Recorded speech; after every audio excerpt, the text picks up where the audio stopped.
I've tested the VR game Angest in the last couple of days and it has a very interesting game concept and a very nice story. Stay tuned for more.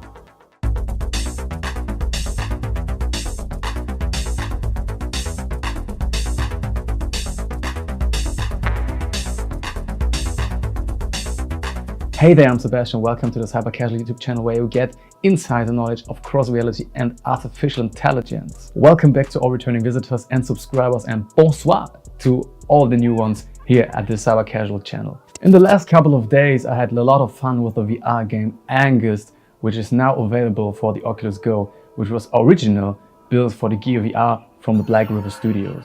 In Angest, you play the cosmonaut Valentina, who is based on a Russian spaceship which is controlled by the artificial intelligence Konstantin. And this AI Konstantin is something like a flying TV screen built in the 80s, which gives you everyday tasks for your mission and also leads you through the whole game.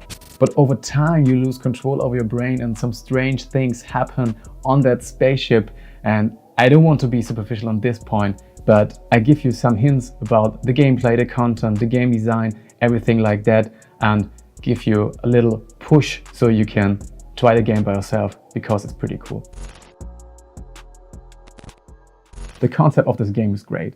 As I said, you play the cosmonaut Valentina and you have daily tasks every day to complete your mission on the spaceship. You wake up in the same room, you get out, and Konstantin is already waiting for you with the new task. And your daily tasks are something like cutting leaves or cutting fruits, fixing some holes, or what you need to do on a spaceship actually on an everyday basis. After you did this one task, your day is over. You go to bed, wake up again, and there's a new task. Besides that, you have to do always psychological and biometric tests. You can choose the answer you want. So just for the log of the AI, as it said, but basically it's to keep control of your body and your health, and the AI can manage and control your life better on that point. You didn't get a result from that, but I'm pretty sure those answers have an impact on the ending. After 29 days, your cycle is over and you start the game from the beginning again. So what's the deal? It doesn't sound that interesting, but it is, because every cycle is different. Every cycle has a different ending based on what you're doing inside your cycle.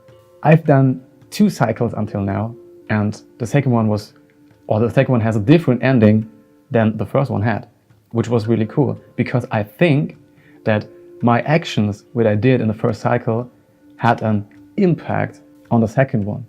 I mean, in general, I had to do the same things day by day, from day 1 to day 29, but things change slightly.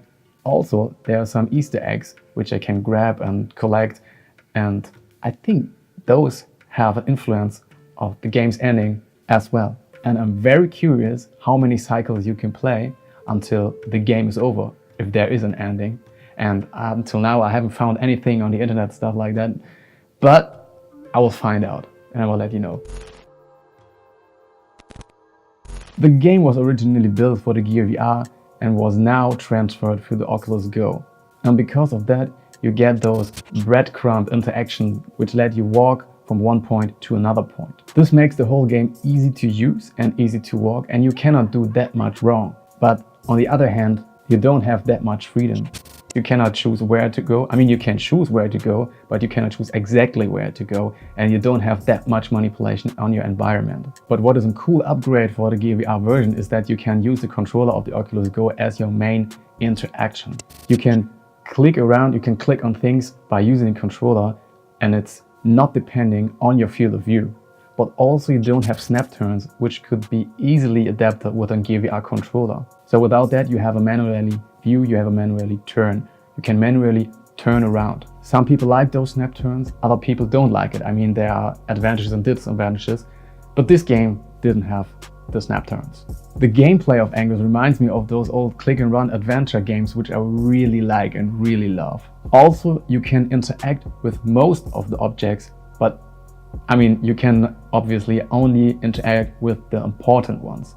You can sort books, you can do your tasks, of course, and you can open doors, you can switch off the light or switch on the light, you can switch on off the music, stuff like that.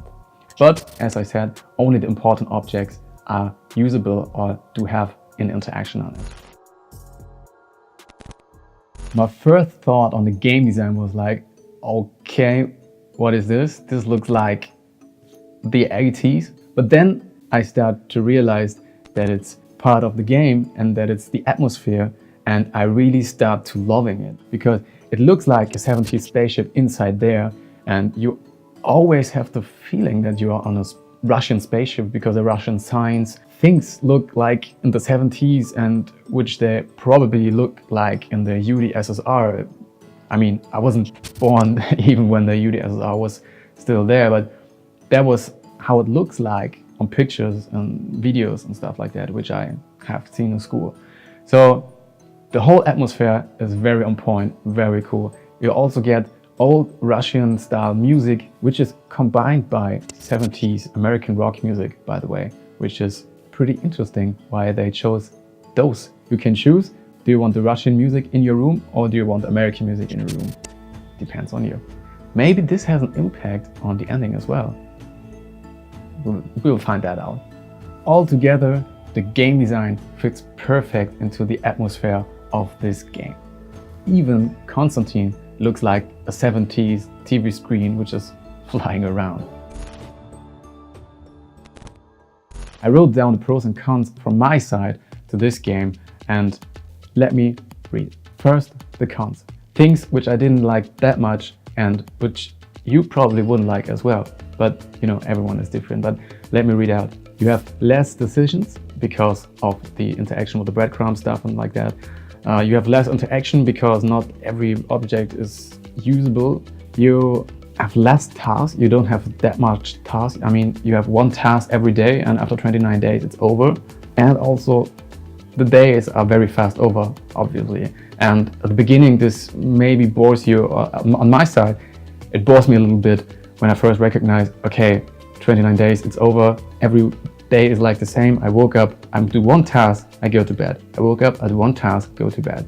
But it changes over time. So this is a con at the beginning, but at the end you realize that it's pretty cool. Also those snap turns. I mean, I love to manually turn around in VR games or VR experiences, but in this one, it would be cool as an addition to enable snap turns, because if you're laying on the couch playing VR games, you don't have the possibility, or you don't want simply to turn around at 360 degrees, so a snap turn would be a great solution.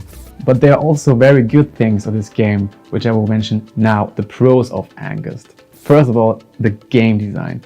As I said before, as I said so many times before, I really love the game design. The game design fits so perfect in the atmosphere. You get really good immersed in this one, which is pretty cool. And I think this is the most important part of a VR game. Besides the second point, the story, which is also great. In the beginning it maybe is boring because you get these daily tasks, but trust me, it's getting better at the end. Saying end, there are so many endings, which is cool as well. I already not know how many endings there are, but I will definitely find out. And I really love those games with the different endings, and you can have an impact on that. I really love that. The details are very good as well, because there are so many little details. Things like you found a Russian book inside your shelf, or there is something like this, I don't know how to call that figure. It's a Russian toy, maybe. I've seen it before, but I didn't remember the name. And that is very cool. It fits to the game. So there are so many details inside this game, which make this game even more better. And which leads me to the next point, the atmosphere. Cannot say this much. The atmosphere is so great in this game.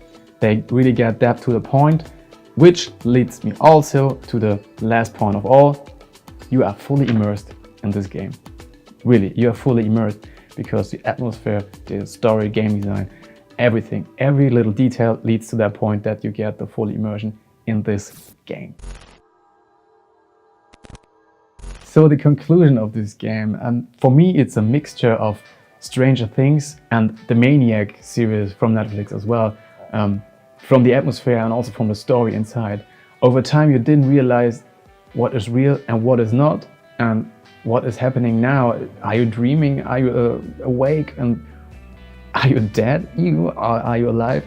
Your brain starts to freaking out, which is part of the story and which is really cool. I even recognized I was so into these daily tasks that I get a routine of things I'm doing on a daily basis.